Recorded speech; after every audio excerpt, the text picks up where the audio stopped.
안녕하세요. 미국 주식으로 부자되기 미주분입니다. 자, 크리스퍼 테라피틱스 이야기를 다시 한번 해보려고 합니다. 제가 정확히 2달 전에 영상을 올려드렸었는데 1월 16일이었어요. 이때 제가 이 크리스퍼 테라피틱스가 크게 상승할 준비가 끝난 이유에 대한 여러 가지 근거를 말씀드렸었는데 그 영상을 안 보신 분들이 계실 수 있으니까 간단하게만 그냥 요약해드리면, 크리스퍼 테라피틱스가 그동안 개발 중이었던 유전자 편집 치료제가 2023년 12월에 FDA 승인 받으면서 2024년 4분기부터 본격적인 매출이 발생할 것으로 예상된다라는 부분이 있었고, 그 다음에 아직 적자 기업이지만 재무 상태가 괜찮다라는 부분, 그리고 잠재적인 시장 규모가 확대되고 있다라는 부분, 그리고 이제 올해부터 본격적인 성장이 예상된다는 부분, 그리고 아크인베스트가 그 당시에 또 대규모로 매수한 소식까지 같이 전해드리면서 여러 가지 근거로 크리스퍼 테라피틱스를 공부해보자 라고 제가 그때 영상 올려드렸었는데, 그때가 이때였습니다. 제가 아마도 영상 올렸을 때가 주가가 38불이었고 그 이후에 주가가 좀 등락을 거듭하다가 실적 발표 이후에 한 53불, 55불 정도까지 상승했어요. 그러다가 최근에 한 6주 가까이 시장이 조정을 받으면서 하락했는데, 이제 간혹 또 유튜브 댓글을 보면 이런 것들이 있더라고요. 뭐 당신이 상승한다고 해서 뭐 샀는데 제자리가 됐다, 이런 말씀을 주시는 분들이 계셔서 제가 같이 한번 비교를 해보려고 합니다. 왜냐하면 그때 제가 영상 올렸을 때 38불이었다가 지금 42불이니까 조금 상승해서 42불인데 거의 뭐 원위치로 됐다라고 봐도 되니까, 그래서 좀 비교하기 쉬우시라고 제가 영상을 올렸던 1월 16일부터 지금 현재 3월 18일까지의 시장의 흐름을 좀 같이 비교해 보시라고 갖고 왔습니다. 1월 16일부터 3월 18일 동안 2달 동안 나스닥이 7.91% 하락했고요. 러셀 2000이 8.76% 하락했죠. 제가 이쪽 그래프로도 표현을 해놨는데, 자, 이쪽 파란색 그래프가 이 같은 기간 동안 수익률이고 고점 대비 얼마나 빠졌는지를 보여주는 게 이 빨간색 그래프인데, 나스닥 같은 경우는 고점 대비 10% 이상 빠졌어요. 한 12% 정도 빠졌습니다. 그러니까 시장 자체가 되게 안 좋았어요. 그리고 산업별 주도주들도 한번 보면 뭐 빅테크, 반도체, 전기차, 특히 테슬라는 2달 동안 42%나 빠졌습니다. 엔비디아도 10% 빠졌고 대부분의 빅테크 기업들 다 빠졌고, 빨간색으로 표시된 종목이 별로 없죠. 2달 동안. 그 중에서 눈에 띄는 종목이 파가야가 한 30% 가까이 상승했습니다. 물론 파가야도 실적 발표 이후에 상승했다가 시장이 하락하면서 다시 조정을 받긴 했지만, 결과적으로 2달 동안만 딱 지켜봤을 때 시장이 이렇게 하락한 것 대비 굉장히 변동성이 심하고 중소형주라고 볼 수 있는 뭐 크리스퍼 테라피틱스 같은 주식이 오히려 나쁘지 않은 선택이 될 수도 있었다는 거죠. 2달만 딱 놓고 보면. 자, 그래서 어쨌든 기업의 어떤 펀더멘털과 상관없이 시장의 조정으로 다시 주가가 내려왔으니까 지금 이 가격이 우리에게 또 좋은 기회가 될 수도 있을 것 같습니다. 자, 그래서 크리스퍼 테라피틱스는 제가 운영하는 스터디 클럽에서 밀착 관리 대상 종목은 아닌데, 현재는 성장률 추적기로 매주 이 성장률 컨센서스를 체크하는 기업이기도 하죠. 그래서 제가 밀착 관리 종목 외에도 우리 스터디 클럽 회원님들이 요청하신 기업을 이렇게 성장률 추적기를 만들어서 매주 한 번씩 공유해 드리고 있는데, 이번 주에 크리스퍼 테라피틱스가 좀 눈에 띄는 어떤 이 컨센서스 상향 시그널이 좀 보였어요. 제가 관리하는 이 성장률 추적기에서 이렇게 기간 설정을 바꿔보면 해당 그 기간 동안의 성장률 변화를 이렇게 볼 수가 있는데, 이렇게 6에서 9로 바꾸면 4주 동안의 변화를 볼 수가 있는 거고, 얘를 8로 바꾸면 지난주 대비 이번 주에 컨센서스가 어떻게 바뀌고 있는지를 볼 수가 있는 건데, EPS와 매출이 둘 다 상향되고 있는 걸 보고 오랜만에 다시 한번 공부해보면 좋겠다는 생각이 들었습니다. 좀 더 자세히 보면 크리스퍼 테라피틱스 같은 경우는 참고로 이 4주차 이 기간의 성장률과 그 이후 성장률이 다른 이유는 실적 발표 이후에 회계 연도가 바뀌어서 그렇습니다. 그래서 이때까지는 2024년으로 보시면 되고 이때부터가 2025년으로 보시면 되는데, 성장률 컨센서스가 조금씩 하향하다가 다시 상승하고 있었다는 거죠. 그래서 이제 이런 종목들 위주로 좀 더 공부를 해보면 좋을 것 같고, 제가 좀 더 공부해보고 제가 운영하는 스터디 클럽의 밀착 관리 종목으로 포함을 시킬지를 결정하려고 하는데,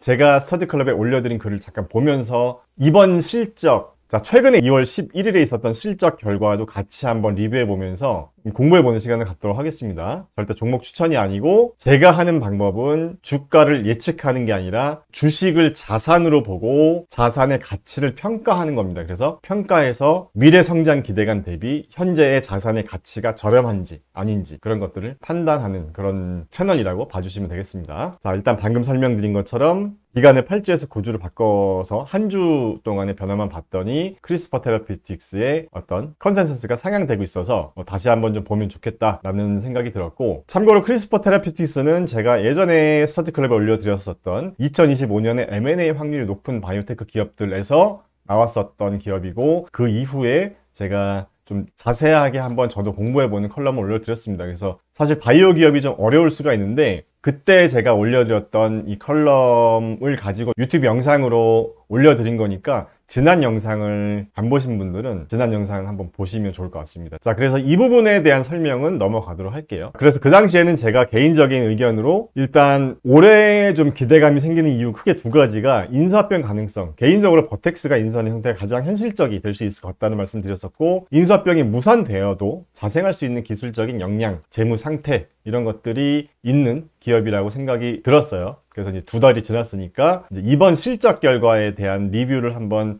해보고 다시 한번 2025년 투자 전략에 대해서 공부해보면 좋을 것 같습니다. 자, 방금 전에 설명드렸던 내용이었고, 실적 발표 이후에 주가가 한 30% 정도 급등했었다가 시장의 조정으로 다시 거의 원위치 수준으로 내려왔었죠. 그래서 2월 21일에 있었던 실적에 대한 리뷰를 잠깐 한번 해보면, 아직 2024년까지는 본격적인 매출이 발생하지는 않았어요. 어느 정도 이제 좀 시동을 거는 그런 느낌이었고, 이제 우리가 계속 좀 지켜봐야 될 부분이 이제 유전자 편집 기술을 활용해서 실질적인 매출을 일으키는데 어떤 방식을 활용할 것인가. 그러니까 기존의 방식은 치료 기간도 좀 길고 환자 한 명당 그 치료 비용도 한 220만 달러 정도가 된다고 해요. 굉장히 비싸죠. 그러니까 한마디로 부자들만 치료받을 수 있는 그런 상황인데, 어쨌든 이쪽에 시장이 있기 때문에 또 바꿔서 생각해보면 1인당 치료비가 비싸니까 그만큼 어느 정도 경쟁사가 없다라고 보면 또 일정 수준까지는 매출을 올리기가 유리한 입장이라고 볼 수도 있을 것 같습니다. 물론 매출을 더 확장시키려면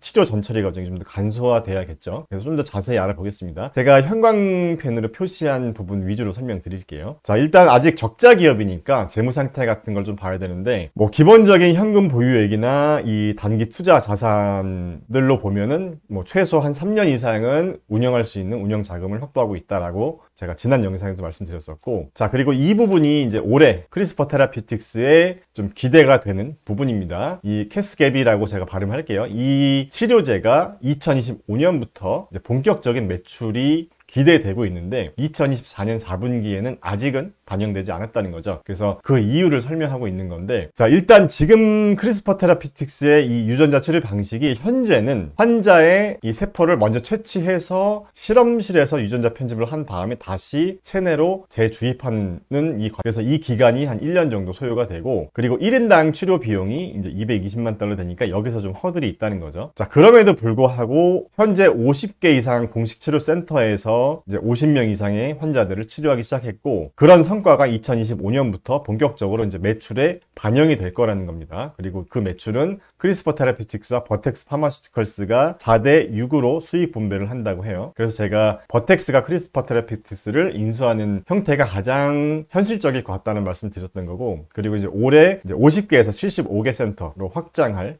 계획이 있다라고 하고, 각 센터당 연간 한 25명 정도를 치료했을 때 이제 한번 추정을 해본 거죠. 연간 1875명 치료 시에 실제 크리스퍼 테라피틱스의 매출이 16억 5천 달러 정도를 예상할 수가 있다. 여기서 또 이제 플러스 마이너스가 될 수가 있겠지만 일단 이 정도로 우리가 추정을 해볼 수가 있는 겁니다. 2025년에. 자, 그리고 제가 지난 영상에서 간단하게 다뤄드렸던 건데, 지금 현재 이 전처리 과정이 좀 복잡하기 때문에 연구 중인 방식이, 자, 주사 한 번으로 치료하는 방식, 그러니까 주사요법으로 유전자 편집을 바로 하는 건데, 지금 현재는 좀 부작용이라던가 여러 가지 예상치 못한 그런 문제가 있을 수 있기 때문에 이 부분에 대해서 연구하고 있는데, 이게 만약에 이것까지 되면 비용도 낮아지고 치료 대상 환자 수가 한 3, 4배 정도 증가되니까 본격적으로 매출이 더 크게 발생할 수 있는 잠재적인 요소다 라고 볼 수가 있겠습니다. 이 부분이. 그리고 또 다른 부분으로 기증자 세포를 활용하는 방식도 있다고 해요. 그러니까 지금 제가 방금 설명드린 환자에 직접적으로 주사하는 방식 외에 이 건강한 기증자 세포를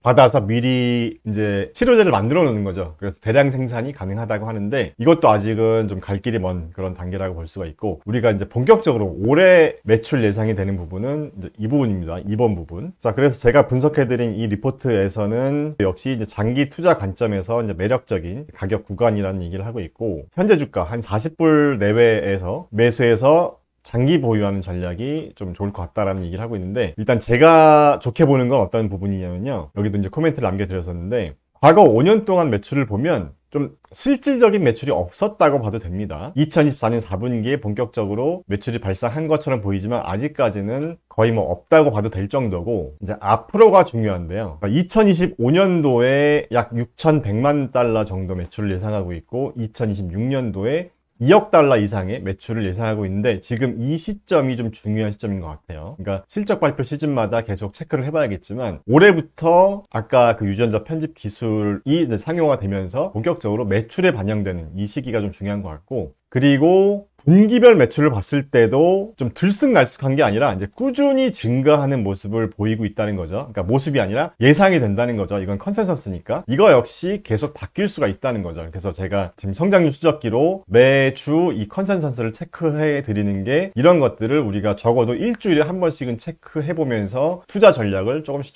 수정해야 되니까, 만약에 정말 회사에서 예상치 못한 그런 큰 문제가 발생해서 정말 치료제가 하루아침에 사용할 수 없는 그런 상황이 되지 말란 법도 없으니까, 우리가 어떤 개별 종목에 투자한다고 하면 그만큼 시간을 투자해서 좀 꾸준히 체크해보는 게 중요한 것 같더라고요. 그래서 올해가 좀 중요한 분기점이 될 것 같다는 생각이 계속 들고 있고, 물론 시장 상황에 따라서 지금 뭐 특히 관세 이슈 때문에 아직 시장의 변동성이 좀 큰 상황이긴 하지만, 개별 종목의 어떤 악재가 아닌데 이렇게 시장의 조정으로 같이 주가가 내려간 상태라고 한다면, 지금 한 40불 정도면 다시 한번 줍줍해 볼 수 있는 그런 좋은 시기라고 생각이 들고요. 그리고 저 같은 경우는 최근에 시장이 많이 하락했을 때 제가 평소에 좀 계속 눈여겨보고 있던 종목들을 좀 담았습니다. 그래서 그 중에 크리스퍼 테라피틱스도 한 40불 정도에 다시 이제 40불 정도에 매수하기 시작했는데, 그러니까 이때까지만 해도 제가 공부하기 막 시작한 상태여서 제가 적정 매수가로 생각한 거는 40불 정도였는데, 갑자기 주가가 뭐 44불 또 53불 이렇게 상승해서 개인적으로는 기업의 미래 기대감 대비 좀 과열 구간이라고 생각이 들었었고, 지금 이제 시장의 하락 때문에 다시 좀 적정한 수준으로 내려온 것 같아서 영상으로 좀 제작하게 됐습니다. 자, 그리고 추가로 기관들의 크리스퍼 테라피틱스 매수 평단가도 다시 한번 좀 보면서 말씀드리면,